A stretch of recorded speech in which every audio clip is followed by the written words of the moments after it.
This is a hugely important time in your life where you're going to be laying down the basics for how you're going to manage money. Right. And if you begin this process well, it's going to be a benefit for you for the rest of your life. And I think that's where I felt coming out of college is I'm a little nervous. I don't know what to do with this income. Where do I go for advice?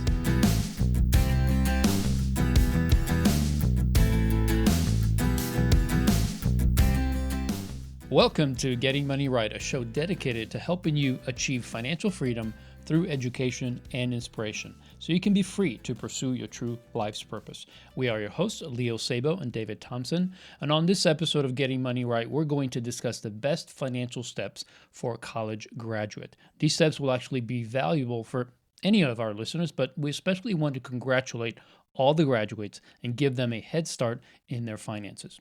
That's right. So we want to say congratulations to all the new graduates. Whether you graduated from high school, from college, you got your master's, your PhD, or maybe you just graduated from fourth grade into fifth grade. Whatever it is, from middle school into high school. They're probably not listening to our No, they're podcast. listening. I anticipate that they're really excited about Getting a getting head money start, right. sure. I believe that too. Well, for the college graduates, just congratulations. No more dorm life. No more 5 roommates crammed into a 2-bedroom flat.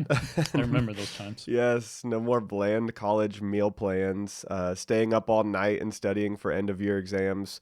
What a great season of life. What a great time. I remember graduating from college and just being like, okay, I have a job. I was actually really fortunate. I got a good job with a good company. Cool. And I didn't know what to do next. And so, this is a hugely important time in your life where you're going to be laying down the basics for how you're going to manage money. Right. And if you begin this process well, it's going to be a benefit for you for the rest of your life. And I think that's where I felt coming out of college is I'm a little nervous. I don't know what to do with this income. Where do I go for advice? How do I learn? And my parents are great. So, of course, I went to my parents, but they weren't financial experts. Right. And so, I remember walking down the street at night with my dad, just kind of going on a walk around the block and after college and saying, hey, I have this income. Should I buy a house? Should I rent? And we went back and forth on the math. And I just didn't know what to do. But I remember him trying to impart everything that he had on whether I should buy a house or whether I should rent. And what we're going to talk about today is that there are several different things that a college graduate should be thinking about, not just where you're going to live next, but there are some fundamental things that you can set in place right now. Right. And we're going to talk a little bit about housing. We're going to talk a little bit about investing. We're going to talk a little bit about, bank accounts. But we've come up with 7 things that we believe college graduates should be thinking about. So, Leo, do you want to talk about those 7 things and then we'll dig into each one? Sure. Let's just go over them very quickly. So, number 1, create your own bank accounts. 2, create your stability fund. This is something we spoke about recently, but we'll dive into it a little deeper. Number 3, crush your student loans. Big one. And then 4, calibrate your credit. 5, clear out your toxic debt. 6, consider your future home. And 7, choose your investment strategy. I love that. And they all start with C, Leo. That's great. Alliteration. That's just genius. We're just that good. We're just that good. And I do want to say that if you're listening to this and you're not a recent graduate, this is great information for you to pass on to a college graduate. Oh, absolutely. I wish somebody would have sat down with me and talked over these when I graduated college, because it really would have set me up for a totally different path than I took, which, 6 years of deviating off into la la land and having a lot of fun, but also creating a lot of messes. So I'm excited about going over these, not just for our college graduates, which obviously this is very important for them because it may be fairly new to them, but even for someone that hasn't really looked at their finances and said, how do I do better? How do I set this thing up to work for the long haul? So we hope this will benefit everybody. Yeah, and just know that recent graduates are probably craving this information because Leo just said that he was. This is something that I really wanted to know when I graduated from college. And I remember looking at and we'll get to it in step 7, but I remember looking at my investment options at my company and I didn't understand any of it. Right. And so if somebody could have pointed me to something like Getting Money Right and said, hey, just listen to this episode, it'll start you on your journey. So share this as a resource. Yes. Make sure that when you're talking to a college graduate, say, hey, have you checked out this episode? Because it will walk you through the 7 basic steps. Absolutely. So step number 1. Step number 1, create your own bank accounts. This is one of the first things you should do after graduating, is to really make your own checking and savings account. You don't need to keep your co-accounts, which you probably opened with your parents. It's time to get out on your own. It's time to find those bank accounts that are going to set you up for a good foundation, because bank accounts lay a foundation for your money management system. So you need to give yourself lots of benefits through this, and you need to find a bank or credit union that offers some of these options. One of the benefits should be no monthly fees. Today, there's no reason that you should be paying fees to have an account. The idea of paying fees is kind of foolish to me, because you're giving your money to the bank and then they take that money and reinvest it and make a ton of interest off of it. So there's no reason to pay fees. So definitely find an account that the does bank not is pay any already fees. making money just Huge. on the fact that you Huge. have your money with them. Right. Because as soon as you give them your money, they go and loan it back out. Yes. And I don't remember what the ratio is, but they can loan it out and 90% more than what they have in the bank. 90%. They only have to keep 10%. Right. So don't feel bad choosing a bank that has no bank fees. Not at all. Not at all. Another one is interest earning checking and savings accounts. So there are accounts that will earn you a little bit of interest. And anytime you can earn some interest, you should definitely go for it. Now, some of these accounts may have a minimum balance, so you may have to keep $1,000, $2,000, but that's fine. You want to have that cushion anyway in those accounts, and you want to be saving regularly. So you're going to be doing that anyway, right? So find those interest-bearing accounts so that you can earn a little bit from these accounts. Yeah, if you walk into the bank, say you want an account that has no monthly fees, that has a good interest rate on the savings account, and has great mobile apps. So this is something that you may need to do a little research. Just jump onto Google and figure out who's got the best mobile applications. When I graduated from college, mobile apps weren't even a thing. No. I remember even when apps were beginning, and it was almost like a joke where you would go and sit down with a friend and say, oh, I wonder if there's an app for that. I wonder if there's an app for that. And there always would be when they were starting to being built.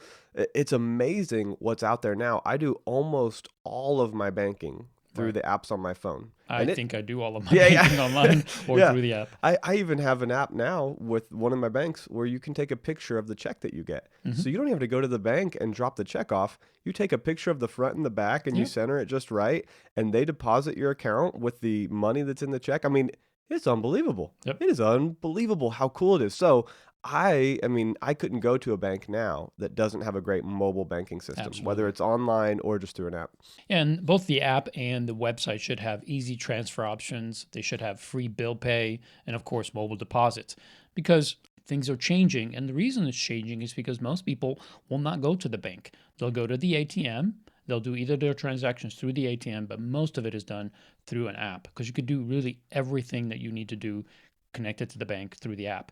The only downside, I think, sometimes the mobile deposits, if you have a large amount, there's a minimum on that. But depending on your account, the type of account, they will increase that. And then you can have, I know with Chase, you can have up to $5,000 per day that you can deposit. So unless you have checks that are constantly coming in that are $5,000, you should be fine. Yeah, no, that sounds like me, Leo. Just so many $5,000 checks. I can't keep track of them. Yeah, I have to schedule them out. But yeah, hey, it's okay. Every now and then I lose one because what's $5,000 here and there. Right. Yeah. Right. I wish. Okay. So I just remember coming out of college, and there was this really small local bank down the street from my house where my parents had banked.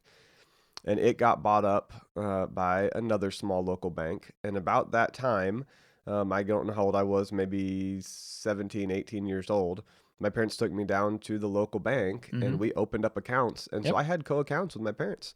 And I think I had one account that was my own, but I had an account that, had their name on it, had mine on it. That bank ended up getting bought up by a huge bank, and then that bank got bought by a huge national bank. And now when you look at the huge players, there's not as many as there used to be. No. But what you can do is look at local credit unions as well. Right. You want to find one that's nearby, one that you can easily access, and that has a good app, that has good interest on the checking and savings. Now, we know you're not going to find good interest on the checking account. The checking account is not necessarily for interest bearing, but there are some. Especially credit unions. My credit union, I have used a credit union account for many, many years, and mine has a 2.25% interest on your checking account. Mm-hmm. I'm moving tomorrow. There you go. I need to make the switch. That's on me. There's one thing about credit unions. Not everyone can qualified to be a credit union member. I was with American Airlines, so it's an American Airlines credit union. There are other credit unions that you can qualify for that are not specifically connected to like an American Airlines type of thing, but they're a good option because the costs are lower, their fees are lower.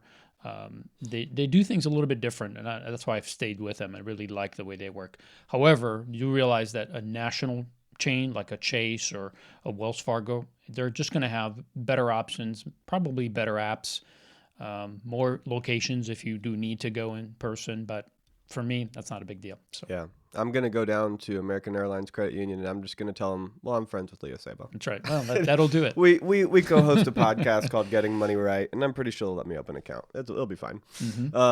If you're looking for a great savings account, Leo and I always recommend that you would take your savings account and, if you can, put it at another bank that you don't usually see as often. You don't look at it as often, so you're not constantly tempted to draw from that money. Right. So Ashley and I have been using Ally Bank. Before that, we used another online bank. Well, I guess we just used a separate bank that was online. But Ally has great savings rates. I'm not necessarily endorsing that you got to go with them. There's several now that are competing for highest interest rates on savings accounts. So don't hesitate to go to Google, look up highest savings rates for interest accounts, see what's out there. I just put it in right now. There's CIT Bank, VO Bank, Web Bank, Community Direct Bank, and all of these banks are giving 2.3 or above on their savings rates. And that's great. I mean, for every... Compared to where we were 10 years ago. Yes. Wonderful. So anyway, Ashley and I currently are with Ally, and we're not planning on switching for an extra 0.02 or whatever. But just make sure that the bank is FDIC insured. Right.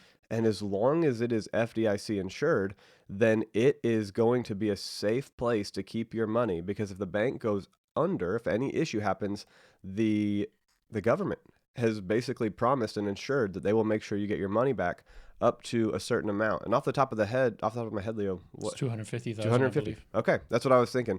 So, unless you have more than 250,000, and then that's when you start. If you had that in a general savings or checking account, in general, you'd have to be a multi-millionaire before you started doing something like that. Right.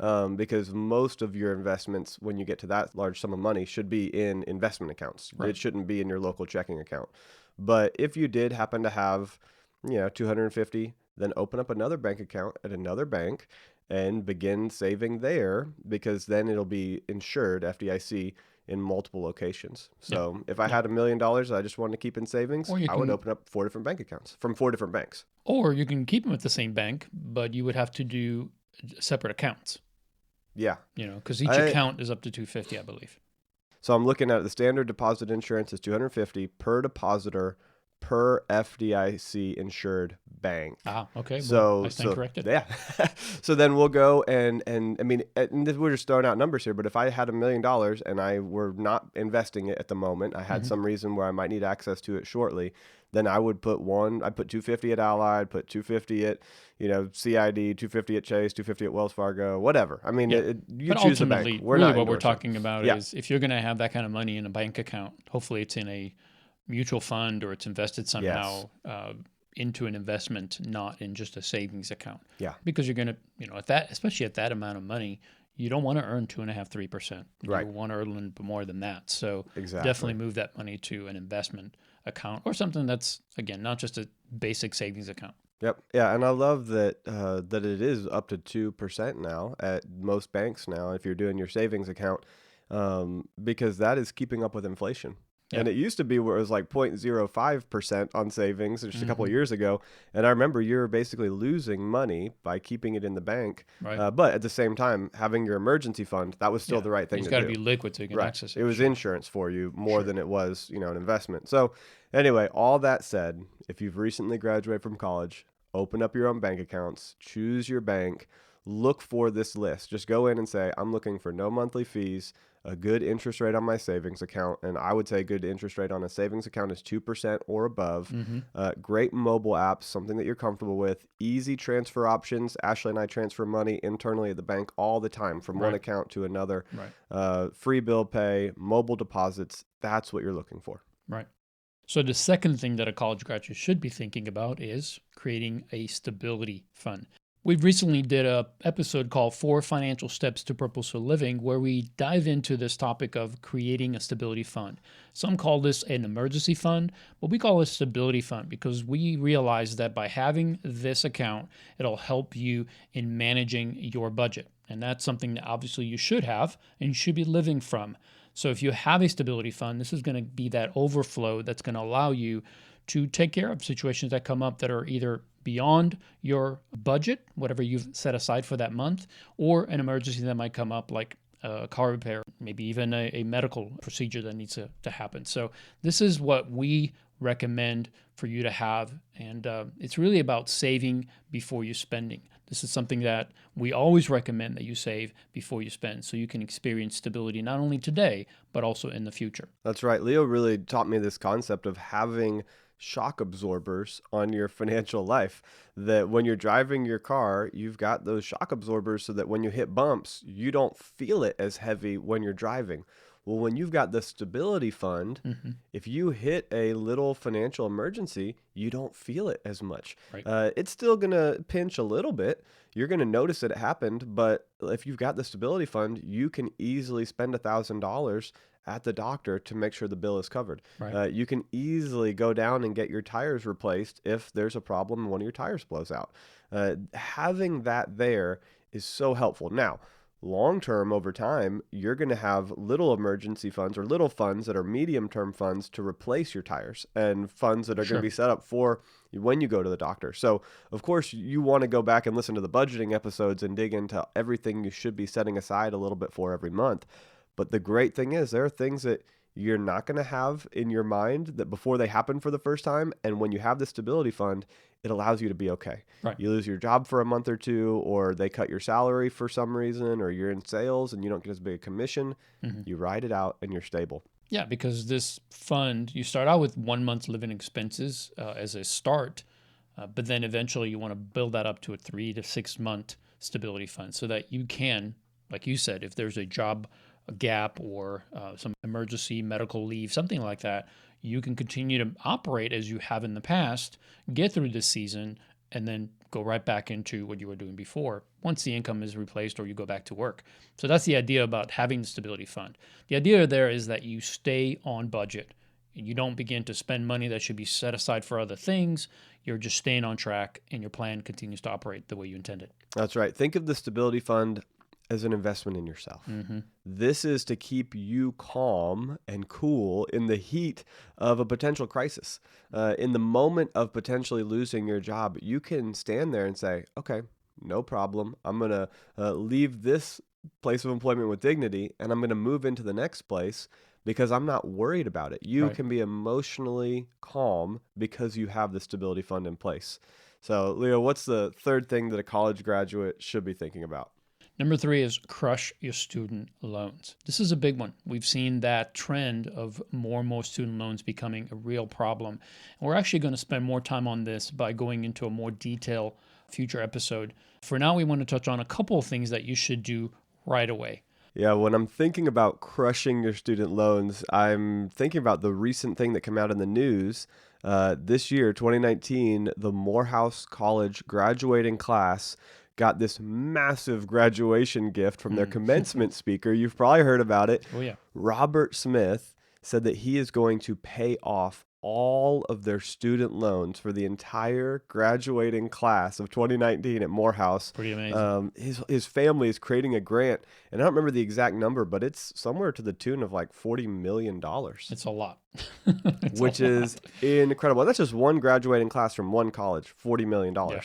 So think about all the universities around the country, how much the student loan crisis is growing. Right. But if you don't have the benefit of, somebody coming that's an alumni, that's a billionaire coming to your college and forgiving all of your personal student loans. Not likely to happen again. Yeah, unfortunately, you do have the opportunity to stretch yourself, to grow, and to begin to attack these loans and say, okay, I'm going to buckle down. I borrowed this money willingly and it benefited me so I could go out and get my education. I'm going to now thank the person who lent the money to me and pay them back. And whether that's the bank or the government or a family member. So it's crucial that you understand how to pay off your student loans quickly and for the least amount possible. Right.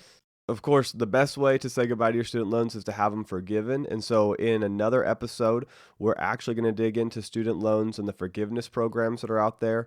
But odds are you're probably not going to land in that category, and it's time for you to just roll up your sleeves and knock these things out. So, here's 2 ways that you can pay off your student loans and hope it go a little bit quicker. So, first is to make accelerated loan payments. Right.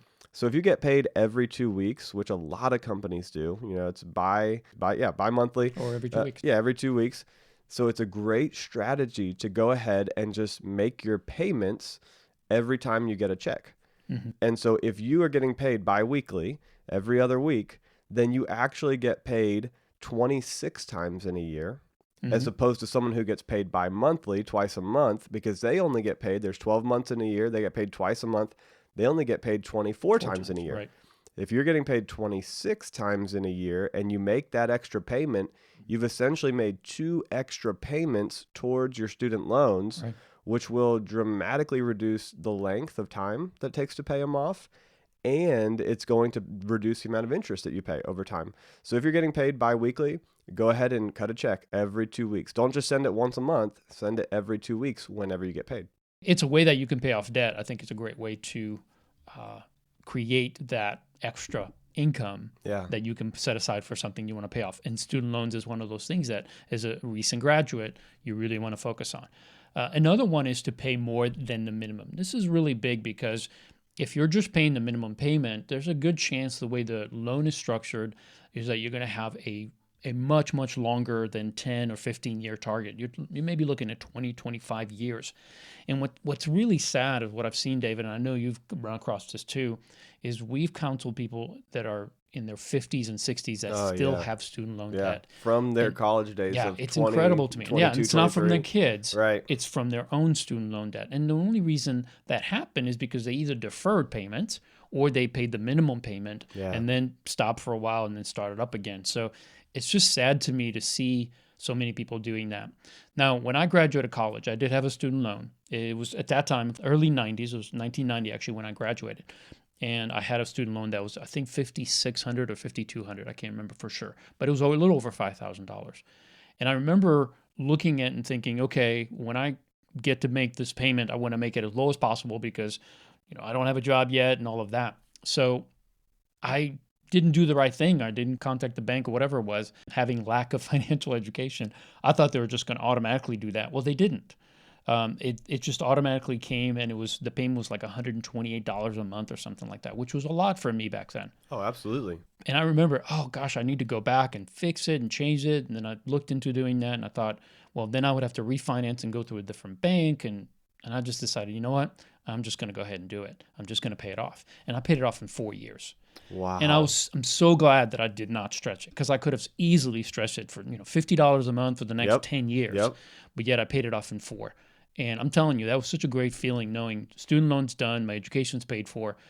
So if you do have a student loan, one of the best ways to do that is to increase that minimum payment.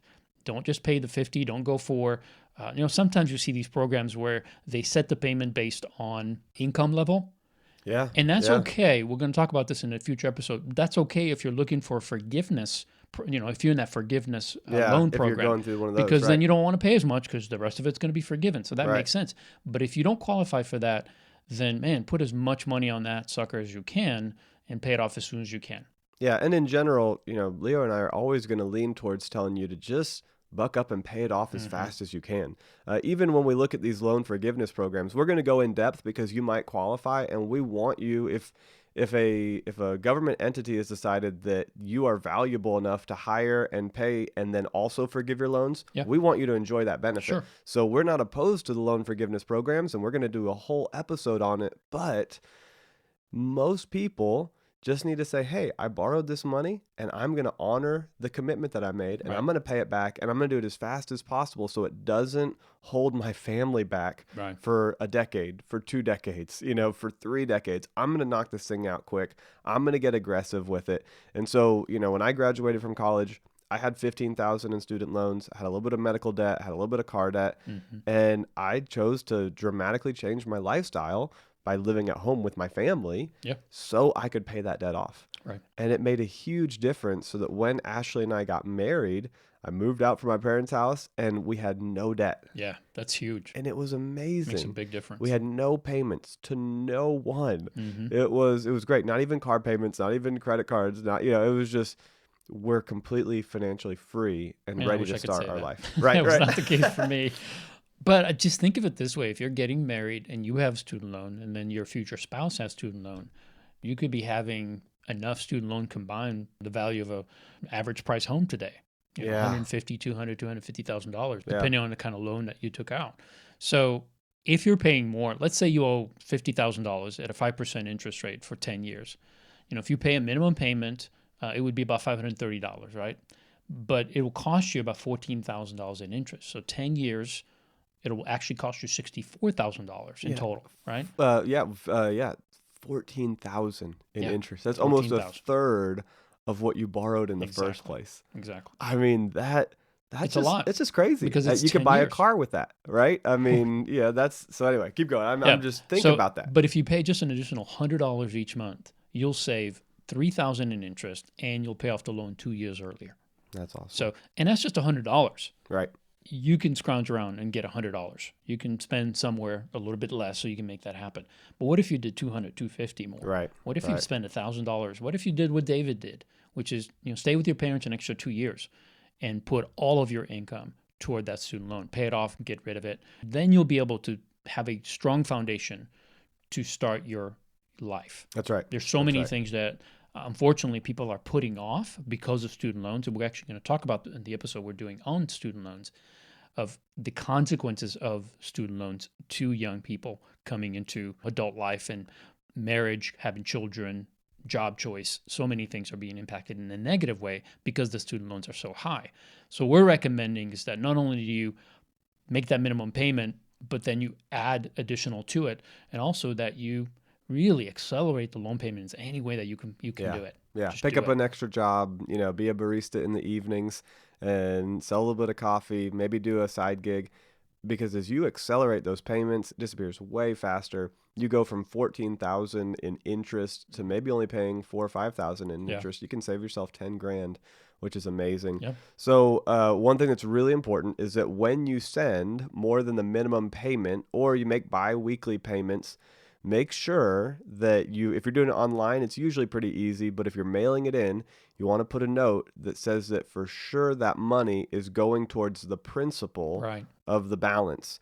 Because a lot of times when you make an extra payment or you add to the payment, the company, the lender, is just going to think that you're prepaying next month's bill. Mm-hmm. And so it won't actually affect your interest and your timeline very much because they're just saying, oh, you just prepaid. You just prepaid.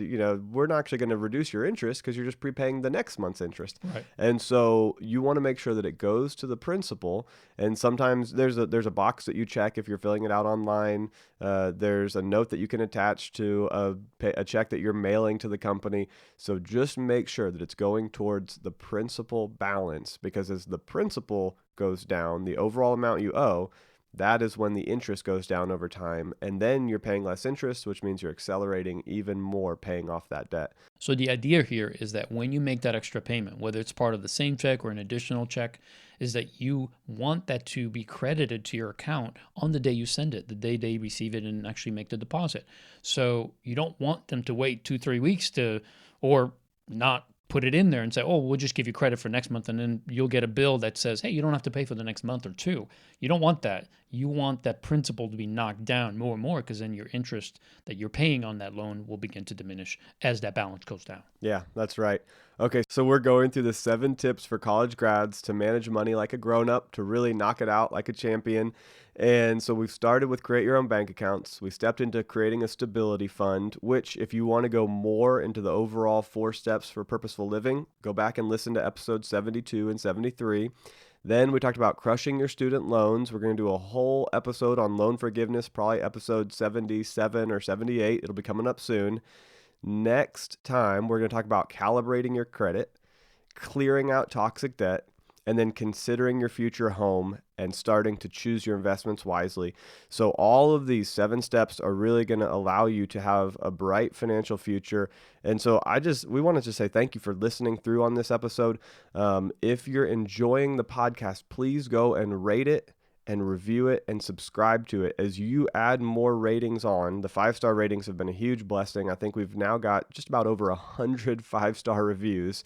We're aiming for 150 in the next couple months. So if you go on and give it a 5-star, if you're on iTunes, if you're on Stitcher, or you're listening off the web, or you're listening off of Castbox or Spotify, wherever you listen, usually there's a place where you can like the episode or heart the episode or add a comment just saying that you're enjoying the podcast. That means so much to us.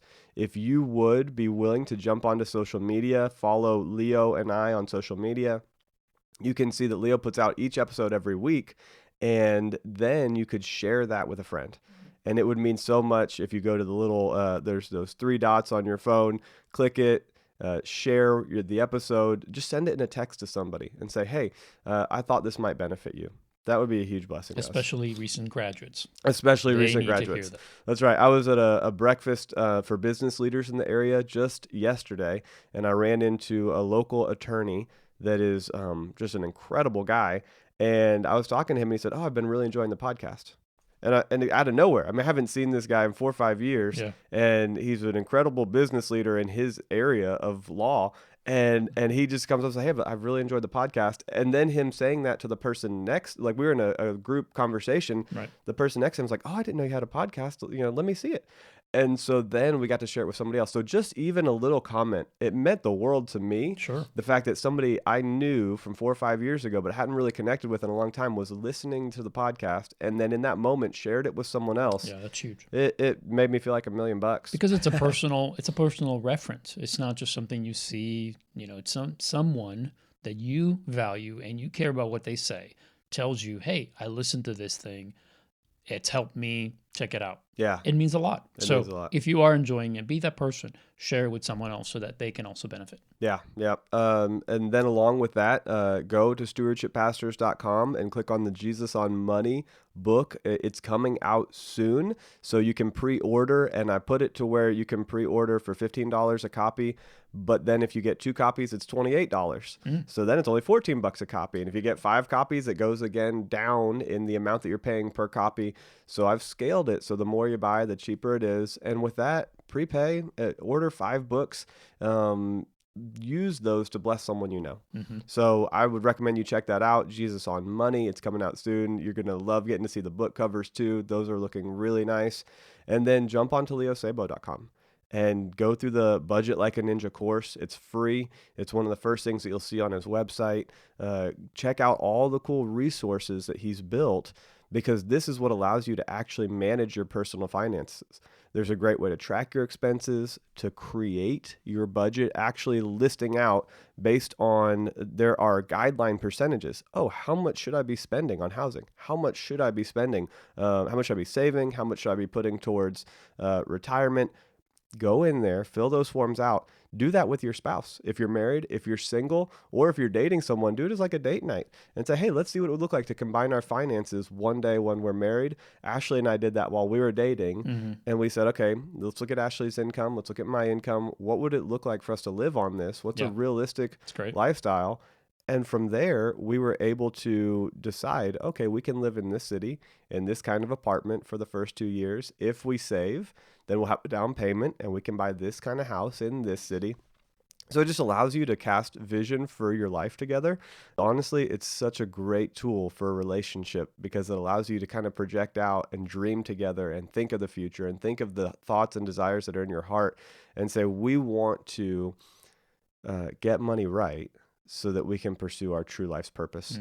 And I just think it's really cool. I'll actually probably have some cool updates personally on something in the next couple weeks or months. So I'll kind of leave that out there, but just cool things are happening. So Leo, anything that you want to add in on that? Just to say thank you for listening, and thank you for sharing this podcast with other people. We're grateful that you're listening, and we are just ecstatic that it's benefiting you. That's really why we do it, and it makes it worthwhile. So thank you for listening, and thank you for sharing it. That's right. Awesome. Well, we look forward to having you join us next time so that together we can keep getting money right.